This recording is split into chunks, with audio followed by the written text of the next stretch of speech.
Let's forget the headlines about $100 silver for a moment. The real story, the one that could signal a fundamental shift in this market, is being written in the data. We're seeing a critical distress signal from a corner of the futures market that is usually, well, silent. And what this signal tells us about the physical supply chain is something no serious analyst can afford to ignore. So this number, this is the epicenter of the anomaly. It represents an overnight doubling of open interest in the January silver futures contract, a contract with just 5 trading days left before it expires. Look, this is not normal market mechanics. It's a quantitative distress signal, and it absolutely demands our attention.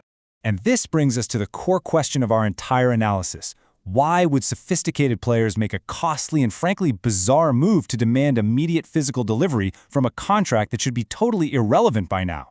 The answer, as we'll see, reveals some profound structural tensions building just beneath the surface of the global silver market. To answer that question, we have to first dissect the specifics of this market event. The data reveals a clear, significant deviation from standard operating procedure. Okay, what's so fascinating about this slide is the stark contrast it paints. Normally, in a quiet month like January, you'd see open interest just evaporate as traders roll their positions forward into the much more liquid March contract. What we just saw was the complete opposite. A significant number of contracts moved backward, out of March and into January. This one action forced a potential delivery of about 2.5 million ounces from a contract that by all normal measures should be fading into obscurity. So, this is the crucial point to understand. This maneuver, backward rolling, is when you exit a longer-dated contract to jump into one that's expiring almost immediately. In terms of trading costs, it's an economically irrational move unless you are driven by one single overriding factor, an urgent, non-negotiable need for immediate physical delivery. It's a loud signal that waiting until March is simply no longer an option. And if you look at the sequence of events, you see an accelerating trend. Even after a massive 8.1 million ounce delivery on January 7th, open interest for that month actually increased because of this backward roll. Then, the price surge to over $100 didn't relieve the pressure at all. It happened right as the pressure was intensifying. So, let's decode the forces that are driving this anomaly. This isn't happening in a vacuum. There are really 3 primary factors converging right now to create this exceptional environment. This illustrates a really critical handoff in demand. You see, as prices crossed that $100 mark, some long-term retail holders started taking profits, which should, in theory, add supply to the market. But that supply is being met and completely overwhelmed by industrial users whose demand is what we call price-inelastic. For them, the primary fear isn't the price, it's the lack of availability altogether. Now, layered on top of this is a fundamental change to the global supply chain. China, which accounts for 60 to 70% of the world's refined silver supply, just implemented new export restrictions at the start of the year.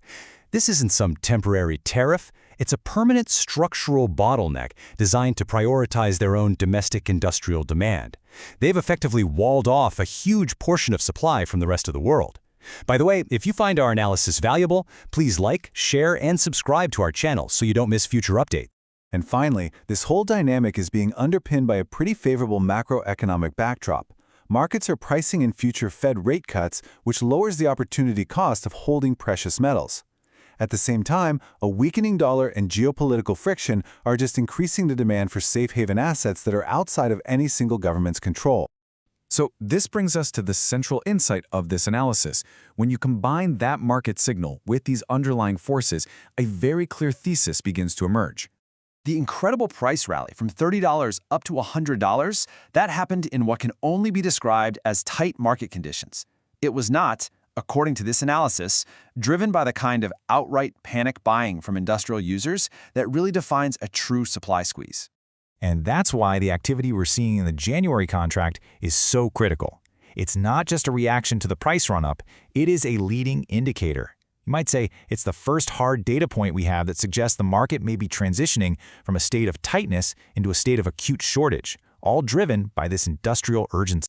However, a rigorous analysis means we have to acknowledge the significant risks in this environment. The same forces driving this situation are also introducing some extreme instability. So investors have to prepare for 3 core risks. First, extreme volatility. The exchange has already jacked up margin requirements by 47% to curb leverage, and that can force liquidations and create really sharp corrections. Second is the potential for demand destruction. At these price levels, some industrial and jewelry demand could simply become uneconomical. And third, there's unpredictable policy risk. You can't rule out governments stepping in if they see these price moves as a threat to their own critical industry.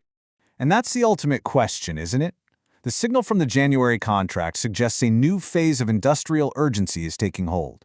Whether $102 becomes a new floor will depend entirely on if this pattern of demand is confirmed by delivery activity in the main contract month of March. The market is watching, and the data will give us the answer very soon.